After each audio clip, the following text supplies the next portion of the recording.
جب حضرت موسیٰ علیہ السلام کا مقابلہ ہوتا ہے نا ان جادوگروں کے ساتھ، ٹھیک ہے، تو وہ جادوگر کیا کرتے ہیں، وہ پہلے رسیاں ڈالتے ہیں، رسیاں، ٹھیک ہے، رسیاں جب وہ ڈالتے ہیں تو دیکھنے والوں کو کیا نظر آتا ہے کہ وہ حرکت کرنے لگی، نہ تسعی، چلنے لگی، دوڑنے لگی۔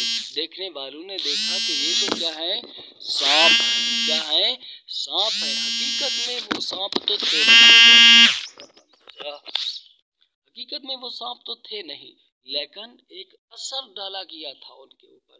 تو چوتھی قسم جادو کی کون سی ہے، یاد رکھنا، شعبدہ بازی والی۔ اور جادو کی ایک قسم یہ بھی ہے عزیمت۔ عزیمت کا مطلب کہ جادوگر کچھ ایسے الفاظ پڑھتا ہے، ایسے الفاظ پڑھتا ہے جو اس کے خیال کے مطابق ان فرشتوں کے نام ہوتے ہیں جن کے ذمے حضرت سلیمان علیہ السلام نے جناتوں پر ڈیوٹی لگائی تھی، ٹھیک ہے۔ پھر جنات سمجھتے ہیں کہ یار یہ تو وہی ہیں، پھر وہ جنات اسی کام کو کرتے ہیں، ٹھیک ہے۔ اور ایک قسم جادو کی ہے طلیسم، ٹھیک ہے۔ کافی سارے لوگ یہاں پر مجھ سے یہ سوال کرتے ہیں کہ آپ طلیسم اور نقش کے بارے میں کچھ فرق بتائیں، ٹھیک ہے۔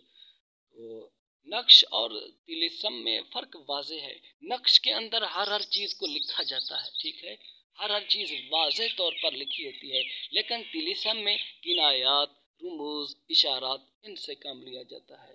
اور نقوش جو ہوتے ہیں یہ کاغذ پر بنتے ہیں، اور طلیسم جو ہوتے ہیں وہ معدنیات پر بنتے ہیں۔ یہ فرق ہے نقش اور طلیسم میں۔ پھر طلیسم کی دو قسمیں ہیں، کچھ طلیسم تو صحیح ہوتے ہیں، کچھ غلط ہوتے ہیں۔ غلط جو ہوتے ہیں وہ جادوئی طلیسم جو ہوتے ہیں وہ غلط ہوتے ہیں، ٹھیک ہے۔ پھر وہ جادوئی طلیسم جو ہوتا ہے وہ خاص ساعت میں لکھا جاتا ہے، جادوئی طلیسم ستاروں کے ساتھ اس کا لحاظ رکھا جاتا ہے۔ پھر وہ کاپی پنسل پر بھی نہیں بنائے جاتے ہیں، معدنیات پر بنائے جاتے ہیں، جیسا کہ تانبا ہو گیا اس پر بھی بنتے ہیں، یا یہ کوئی لکڑی وغیرہ ہو گئی، خاص قسم کی لکڑیاں ہوتی ہیں ان کے اوپر بھی وہ طلیسم بنائے جاتے ہیں، اور رموز اشارات سے کام لیا جاتا ہے۔ اس طرح کا جو جادوئی طلیسم ہوتا ہے اس کا بھی توڑ ہوتا ہے۔ دوستو توڑ کیا ہے، جب بھی کوئی جادوئی طلیسم آپ کے سامنے آئے 786 بار بسم اللہ الرحمن الرحیم کو پڑھیں اور اس پر پھونک مار دیں، انشاءاللہ اس کا اثر ختم ہو جائے گا۔ تو یہ جادو کی ایک قسم طلیسم بھی ہے، ٹھیک ہے۔ تو اس کے علاوہ اور بھی جادو کی کافی ساری اقسام ہیں، ٹھیک ہے۔ کچھ خاص ایسی قسمیں ہیں کہ جن سے بندہ دائرہ اسلام سے خارج ہو جاتا ہے۔ مثال کے طور پر قرآن مجید کی بے حرمتی کی جاتی ہے، یا قرآن مجید کے اوپر پاؤں رکھ کر کے بیٹھا جاتا ہے، یا اس کو گندگی کے ساتھ لکھا جاتا ہے، ٹھیک ہے۔ یہ ایک ایسی قسم ہے کہ جس سے بندہ دائرہ اسلام سے خارج ہو جاتا ہے۔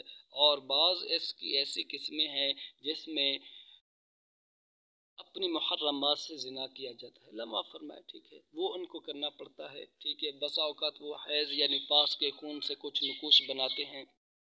تو اس طرح سے اس کی کافی ساری اقسام ہیں جادو کی۔ بسا اوقات کسی کو جان سے مارا جاتا ہے، ٹھیک ہے۔ بسا اوقات میاں بیوی کے درمیان جدائی، نفرت پیدا کی جاتی ہے، اولاد والدین کے درمیان نفرت پیدا کی جاتی ہے۔ اور کوئی جادو کی قسم ہوتی ہے مردہ کی ہڈیوں پر، انسانی جسم کے ہڈیوں کے اوپر عمل کیا جاتا ہے، ٹھیک ہے۔ اور کسی میں شیاطین سے استعانت مانگی جاتی ہے، یعنی مدد طلب کی جاتی ہے۔ تو کچھ اس کی اقسام ایسی ہیں جن کے کرنے سے آدمی دائرہ اسلام سے خارج ہو جاتا ہے۔ انشاءاللہ تعالی جادو کا حکم جو ہم بیان کریں گے اس کے اندر اس کی کچھ اقسام ہم بیان کریں گے۔ ہر قسم کا جادو مفضی الی الکفر نہیں ہوتا ہے، ٹھیک ہے۔ مفضی الی الکفر وہی جادو ہوتا ہے یعنی جس کے کرنے سے بندہ کافر ہو جاتا ہے، اس میں شیاطین سے مدد طلب کرنا، شیاطین سے مدد مانگنا، ٹھیک ہے۔ پھر اس کو جائز سمجھنا، کلام اللہ شریف کی بے حرمتی کرنا، اس کو جائز سمجھنا، جو اس طرح کا جادو ہوتا ہے نا، اس کے کرنے سے بندہ اسلام سے خارج ہو جاتا ہے، پھر وہ کافر بن جاتا ہے، ٹھیک ہے، کافر بھی بن جاتا ہے اور واجب القتل بھی بن جاتا ہے۔ تو اس کی جو تفصیل ہے انشاءاللہ اگلی ویڈیو کے اندر بیان کریں گے، اور انشاءاللہ تعالیٰ کی ویڈیو اس پر بھی آئے گی کہ رسول اللہ صلی اللہ علیہ وآلہ وسلم پر جو یہودیوں نے جادو کیا تھا، ٹھیک ہے نا، تو اس کا اثر آپ صلی اللہ علیہ وآلہ وسلم پر ہوا تھا۔ انشاءاللہ تعالیٰ اس ٹاپک پر بھی ویڈیو آئے گی۔ آخر میں آپ دوستوں سے گزارش کہ ہماری اس ویڈیو کو شیئر بھی کر دیں، چینل کو سبسکرائب بھی کر دیں، اور جادو جنات کا کوئی بھی مسئلہ ہو یا کوئی سوال ہو وہ بھی کمنٹ میں آپ حضرات مجھ سے پوچھ سکتے ہیں۔ انشاءاللہ کوشش کروں گا کہ سب بھائیوں کو میں جواب دینے کی کوشش کروں گا۔ اجازت دیجیے، السلام علیکم ورحمۃ اللہ وبرکاتہ۔